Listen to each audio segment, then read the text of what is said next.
welcome. Good evening. Um, I guess I should introduce myself for those of you that don't know me. I'm Morgan Atkins. I am probably better known as Julie's husband. She pretty much runs this place, runs my house anyway. She's got our kid over there. We have three kids. We have a 3.5-year-old. We have a 2-year-old, about to be 2-year-old, and we have a almost 4-week-old. So if I'm up here yawning and tired, it is because we are up all night every night and we are exhausted. But I am super thrilled to be here. I'm excited that Trey has given me the opportunity to come and speak with y'all. Honestly, qualification-wise, I have very little qualifications to be here other than the fact that I am a born-again Christian and I love the Lord. I love sharing the gospel with people. I have not done seminary. I went to engineering school. I worked for Alabama Power. But I was saved at a young age, 7 years old. And I have had a very interesting life. Really had some great parents that raised me up to know who the Lord is and what it means to be a follower of Christ. And I'm so grateful for that. I'm so grateful for the opportunity to grow up in a Christian home that many people they don't get that opportunity. I'm so grateful for good leadership in my household, to know who the Lord is and what it really means to be a Christian, not just someone that follows their parents' footsteps, but what it really means to have a relationship with Christ. So I say that to say, no, I'm not a professional up here. No, I really don't know why Trey asked me to be up here, but I am extremely excited to get the opportunity. And I hope that I can learn something tonight. I hope y'all can learn something tonight. And we're going to go from there. So getting started today, we're going to stay in Matthew 17. I know that's where Trey was. Trey discussed the transfiguration on Sunday, and we're going to just take the next step. We're going to be in Matthew 17, starting in verse 14 through 21. Before I read that, I just want to kind of set the stage here and ask the question, have you ever been in a situation, or have I ever been in a situation where everything just seems to be going perfect?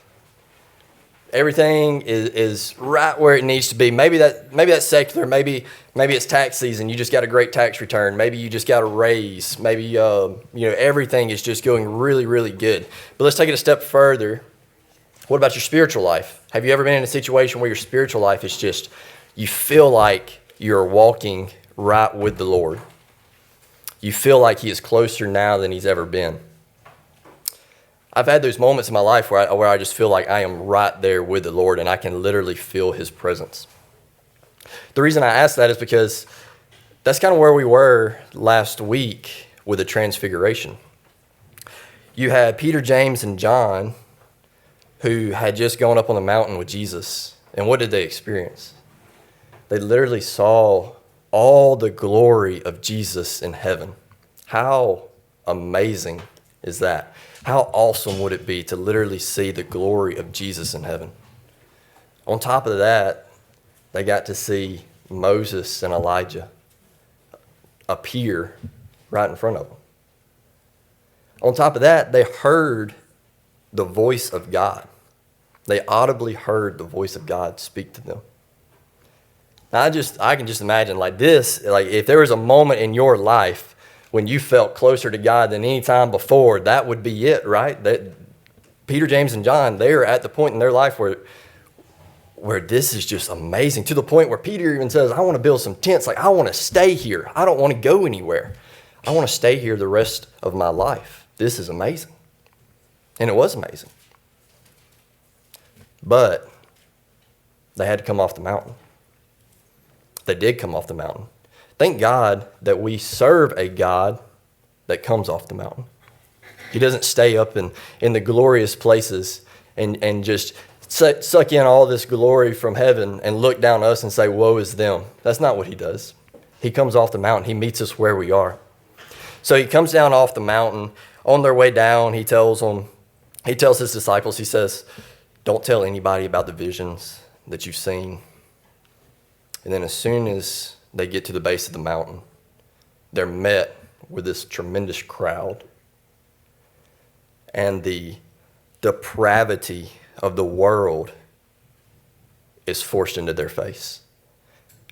It's a complete contrast from where they were just at. They were just in the most glorious place that you could possibly imagine. They just experienced probably the best thing they could have possibly experienced. And now they come down off this mountain and they're faced with total depravity. There's scribes at the bottom. They're trying to sway people the wrong way. There's huge crowds. They're bickering. They're fighting. They're not understanding what's going on. And then you have a father and a son at the base of the mountain. The father's super desperate. He's desperate because his son is demon possessed. His son has been just overtaken by this demon that is throwing him to the ground and just really, ultimately he's trying to kill him. As I said, thank God for a God that comes down to where we are and meets us where we are in the depravity of this world. It brings me to my first point, and that is that faith, this is going to be a lesson on faith, but faith is not tested on the mountaintops, not so much anyway. Faith is tested in the valleys. And that's where we're going to pick up today. I'm going to read 14 through 20. It says, and when they came to the crowd, a man came up to him and kneeling before him said, Lord, have mercy on my son, for he has seizures and he suffers terribly. For often he falls into fire and often into water. And I brought him to your disciples and they could not heal him. And Jesus answered, O faithless generation and twisted generation, how long am I to be with you? How long am I to bear with you? Bring him here to me. And Jesus rebuked the demon, and it came out of him. And the boy was healed instantly. Then the disciples came to Jesus privately and said, why could we not cast it out? He said to them, because of your little faith. For truly I say to you, if you have faith like that of the grain of a mustard seed, you will say to this mountain, move from here to there, and it will move, and nothing will be impossible for you. Lord, I just pray that you will open our eyes tonight. I pray that you will put me aside, that you will speak through me, and that I will simply be a vessel for you to speak to us all. I pray that you will have all the glory, and I pray that we will leave this place looking to build our faith, looking to get to know you more and rely on you in all things that we do. In Jesus' name, amen. So we're going to start at verse 14, and I'm just going to step through. This is how I like to teach. This is how I teach our Sunday school class. I like to step through verse by verse, kind of an expository way. So that's what we're going to do tonight. So we're going to start in verse 14, and it says, and when they came to the crowd, a man came up to him and kneeling before him said, Lord. I want to stop right there for just a minute. I want you to picture this man and the reverence that he has towards Jesus. Jesus has just come off the mountain, and this guy comes running up to him, and he kneels before him, and he says, Lord. Now, there's two other accounts to this story. You have Mark and Luke both gave their accounts as well, and they give some more detail. But we know from those other accounts that this man did not have a super great faith. But we also know that he had some faith. The way we know that is because of how he came up to him. At this time, Jesus was performing miracle after miracle. This guy would have probably witnessed, if not witnessed, he has at least heard of the miracles of Jesus. But most importantly, he recognized who he was. He came up to him and he knelt before him and he declared him as Lord. That's a very powerful word here. It's a word that says, you are my all. You are everything. You can do anything. He knew that this was the man that he had to go to. Remember also at this point, he had already talked to the disciples and they could not do what he needed them to do. Do we have reverence for the Lord is the first question. Do we have such a reverence for the Lord that we kneel before him and we beg him? I think at times we think it's wrong to plead with the Lord. I think we think it makes us weak when we plead with the Lord. Or maybe we think that, well, God already knows, so why am I going to waste my time and ask the Lord to help me with my problem? But that's not what this man does. He goes and says, Lord, have mercy on my son. He doesn't say, Lord, please have mercy on my son. It's very strong language. It's, Lord, have mercy on my son. See, God wants us to be direct with him. He doesn't want us to skirt around our needs. He wants us to bring our needs to him. And it's okay for us to do that. I know growing up at times, there was times when I felt like I should be able to handle this myself. God is a big God. Why would I bother him with that? But that's the wrong outlook on God, and that's not what he wants. He wants us to come to him with all of our issues. So, Lord, have mercy on my son. Now we get this picture. And we're going to skip back and forth between Matthew and Mark because Mark really kind of sums up what this picture is. But his son has seizures and he suffers terribly, for often he falls into fire and often into the water. Mark tells us that this is due to a demon. I don't want us to sit here and think that every time that someone has an ailment that is demon possession. That's not the point that Christ is trying to get to. But there are times like this one where demons use ailments that are, a physician today would probably call this an epileptic seizure.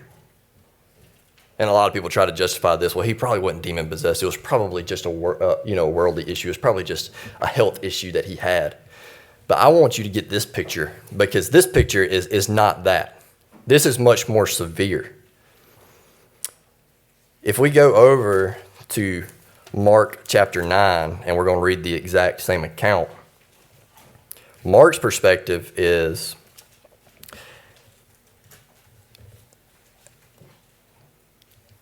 and someone from the crowd answered him, Teacher, I brought my son to you, for he has a spirit that makes him mute. And whenever it seizes him, it throws him down. And he foams at the mouth, and he grinds his teeth, and he becomes rigid. This word throws is a very strong word where it's saying that this demon is literally trying to kill him. It's not like he just falls to the ground. He is thrown to the ground. So I don't want you to get this picture that maybe this is just a medical issue. This is so much greater than a medical issue. This demon is trying to rid this kid of his life. As a matter of fact, I believe the only reason that he was not able to take his life is because Jesus had a purpose, and Jesus is sovereign, and he had a plan. So the demon tried as hard as he could. He tried and tried and tried, and he could not take this boy's life. He was thrown into fire and water often. He was probably burned severely.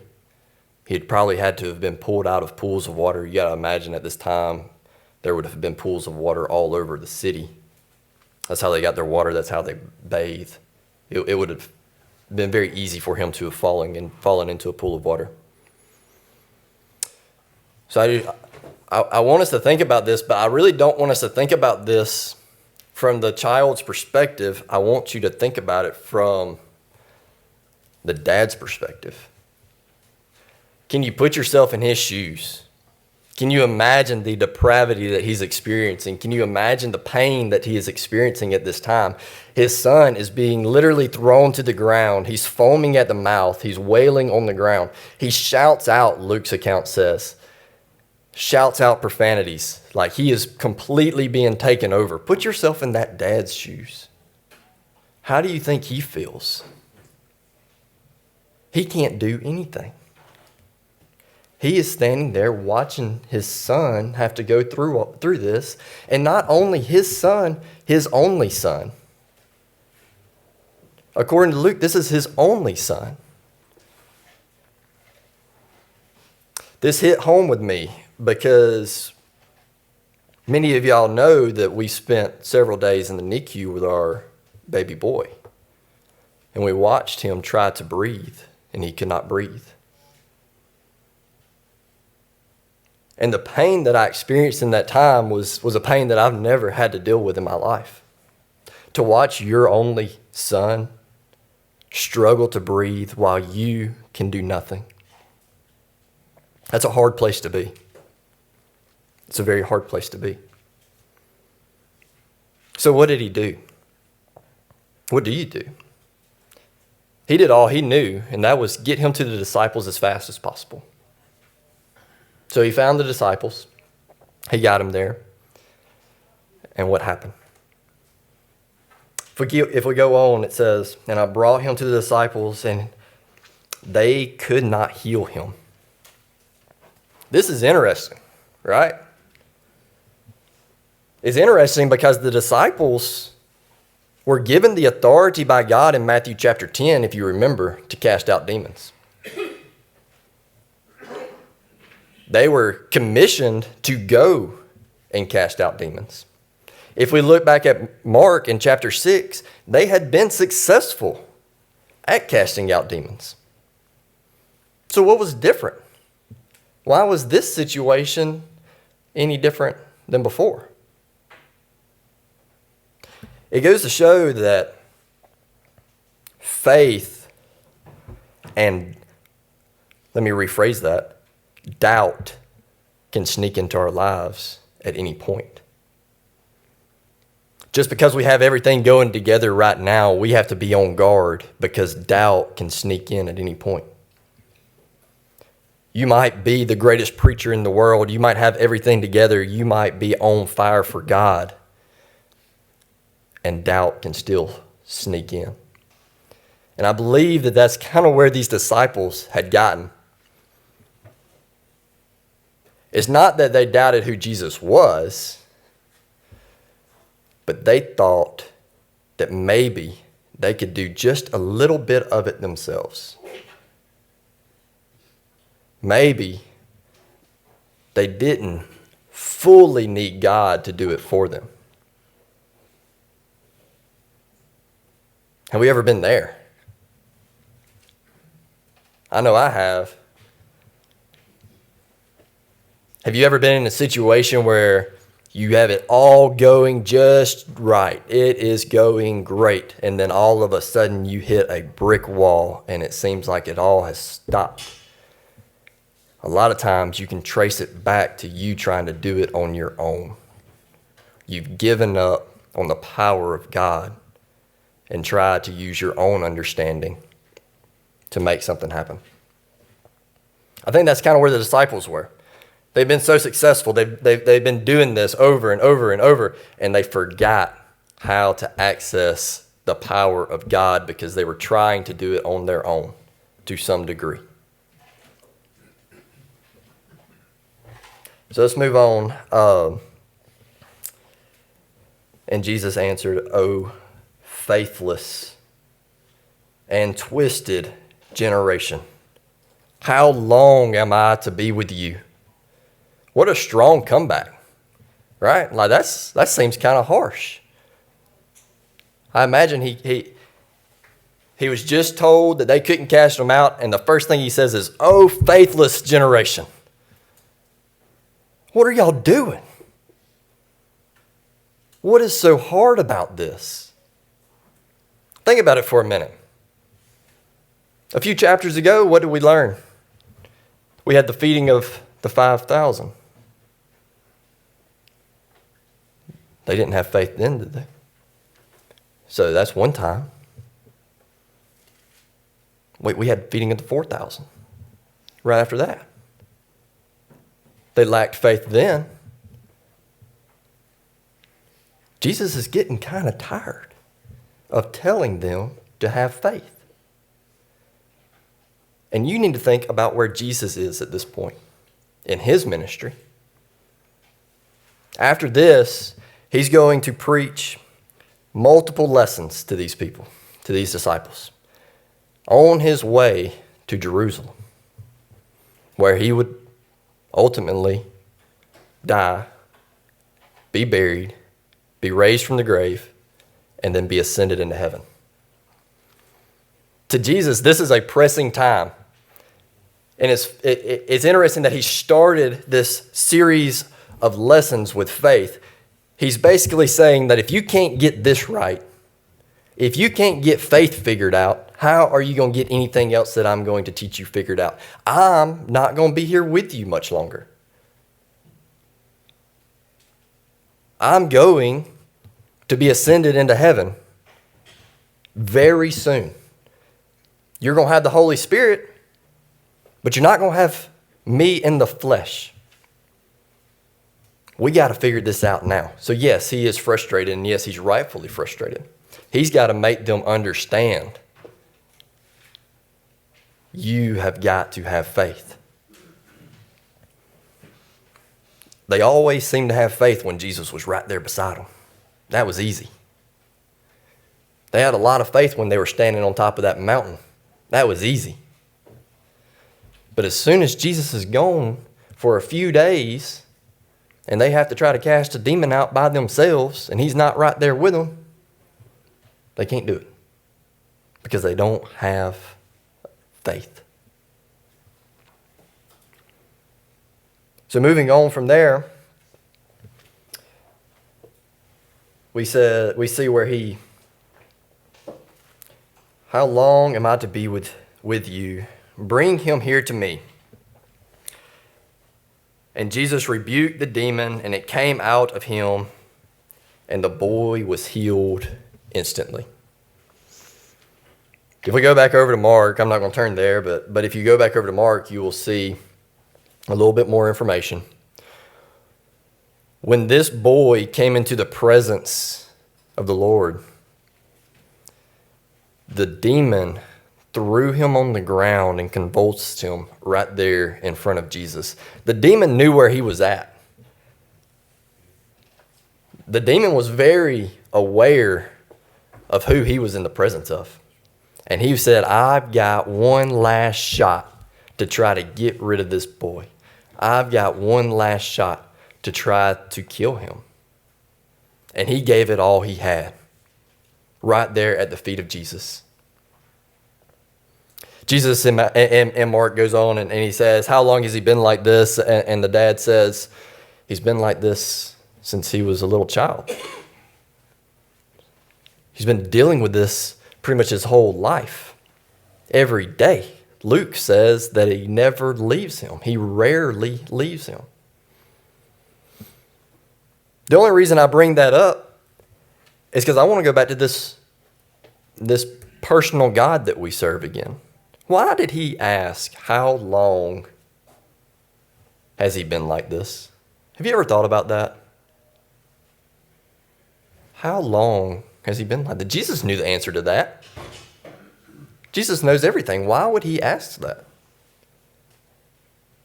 It has nothing to do with any information that Jesus needs to know. We need to set that straight. What it does have to do with is Jesus wanted that man to tell his story to him. Jesus wanted him to tell Jesus how he was feeling. He wanted to see his emotion. He wanted to know his story, and he wanted him to express that to him. We need to be expressing our feelings to God. We're not robots on this world. We need to be communicating with God on a very personal level.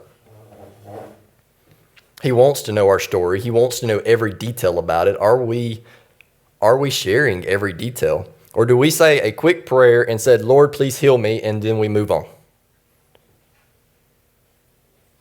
Have you ever done that? Have you ever said, Lord, this is what I want, and then you move on? I got work to do. Got things to get to. Or do you get personal with God? Do you get personal with God the way that you get personal with your spouse? Or even more so?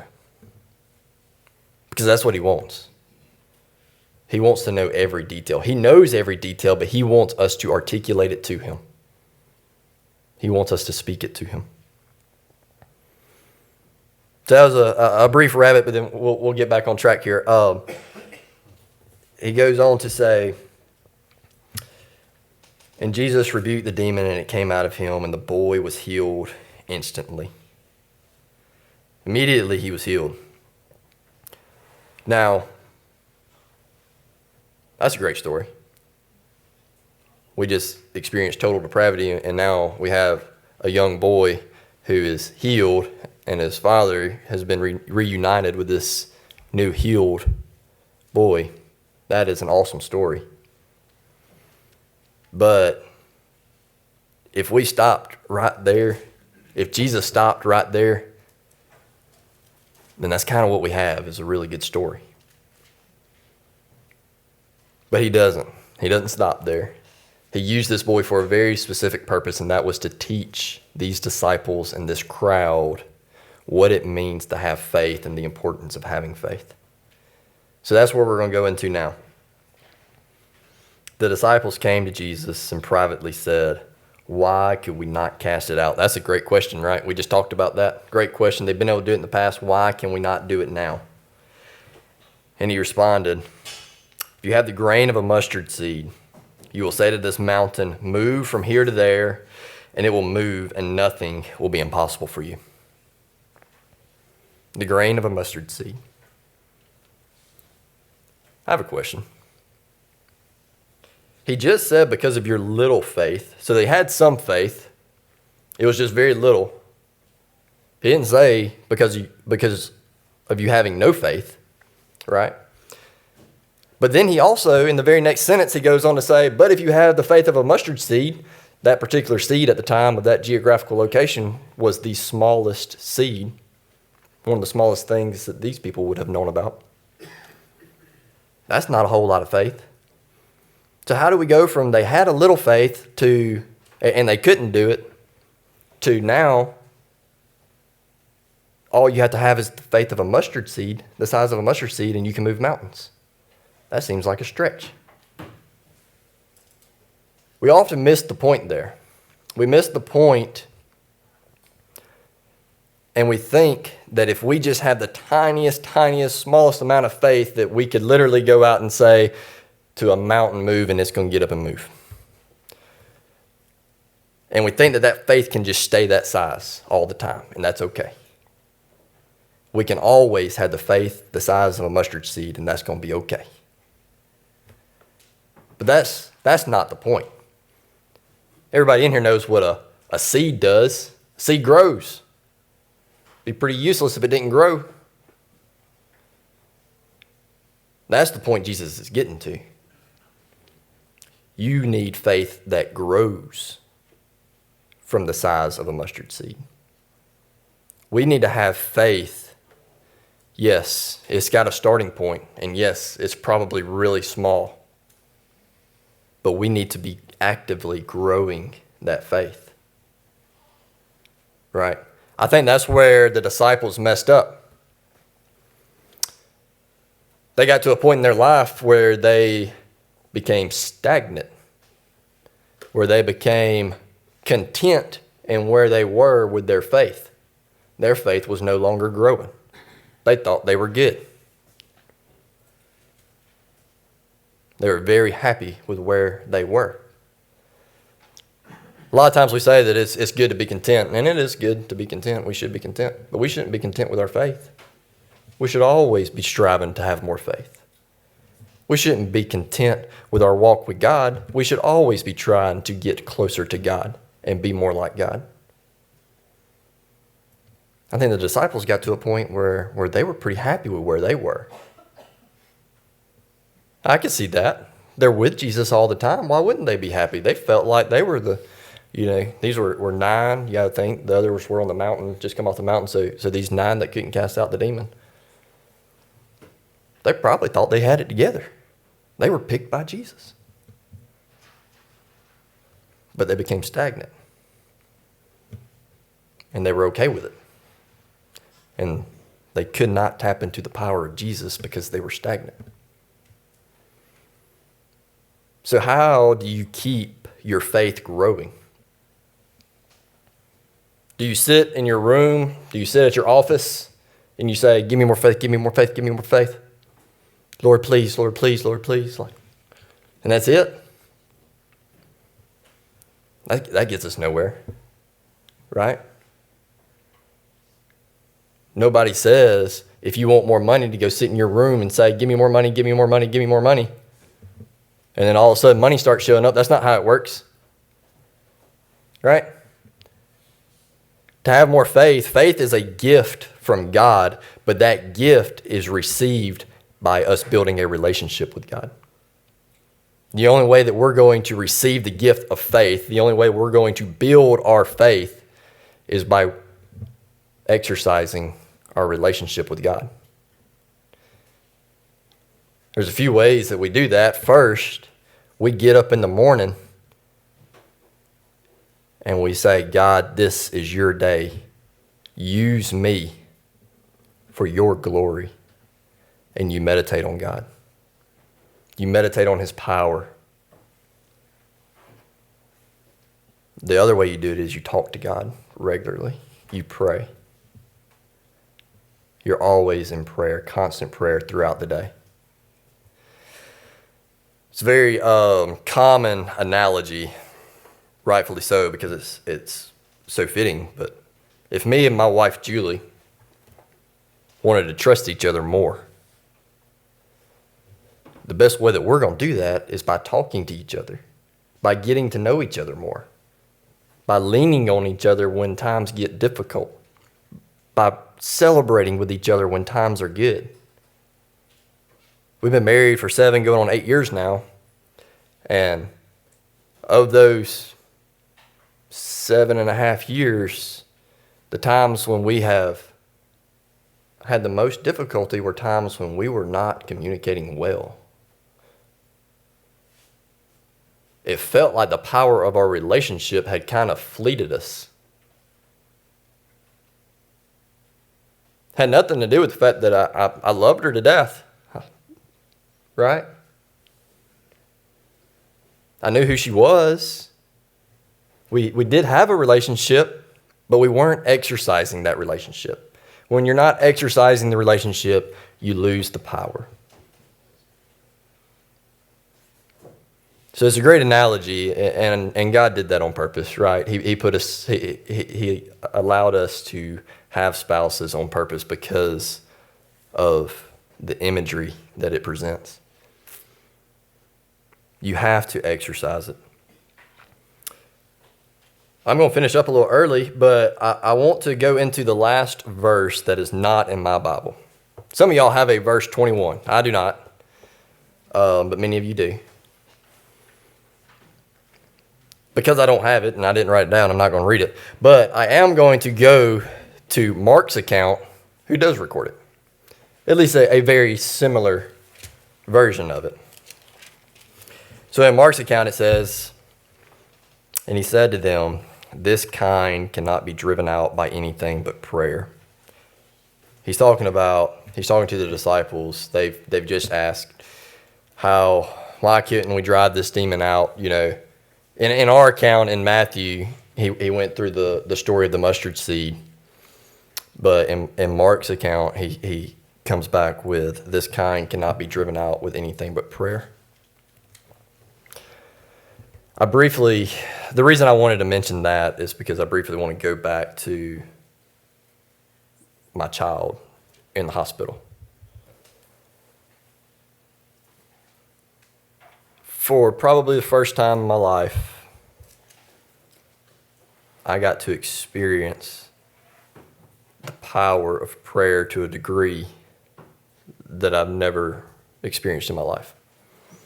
And the thing was, it wasn't just the prayers that I was offering up to God. It was the overwhelming emotion of people from this church and from all around who were pleading with the Lord on my behalf.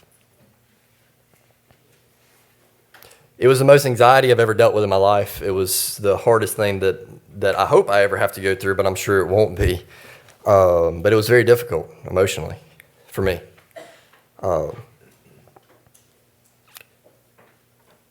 I had an overabundance of peace when the text messages started coming in from all you guys saying, "This is so-and-so. You probably don't have my number,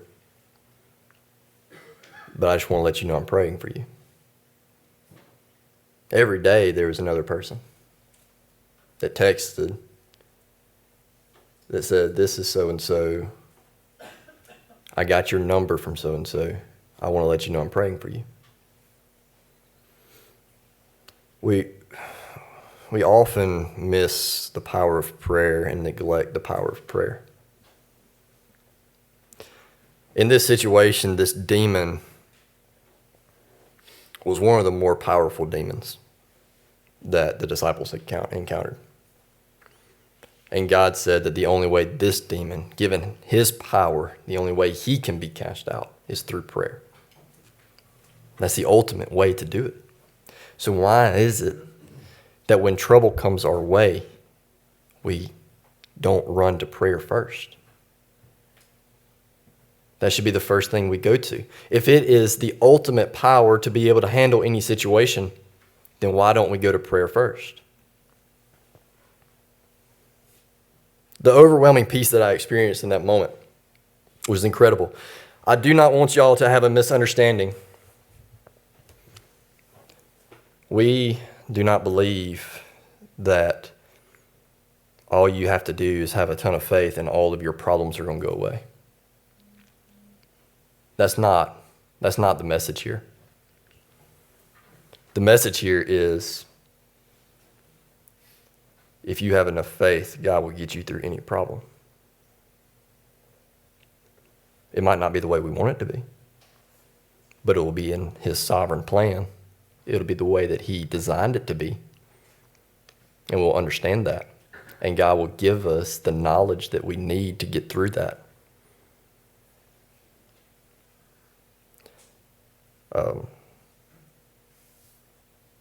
Experiencing that with my child was the hardest thing I've ever had to do. Was be okay with that, right? It's easy said. It's easy to say we need to have enough faith and God's going to get us through anything. But when you're in a situation where you really don't know and the doctors are getting concerned, it's hard to give it all over to the Lord. But through prayer and through a strong relationship with the Lord, I had an overwhelming peace. We didn't know how the outcome was going to be. We are very grateful that the Lord chose to save our boy. But remember this, the only reason that this boy here was saved was because it was in God's plan. He didn't have to do that. And he would have still gotten every bit of the glory. And he would have still been God and deserving of all of our praise.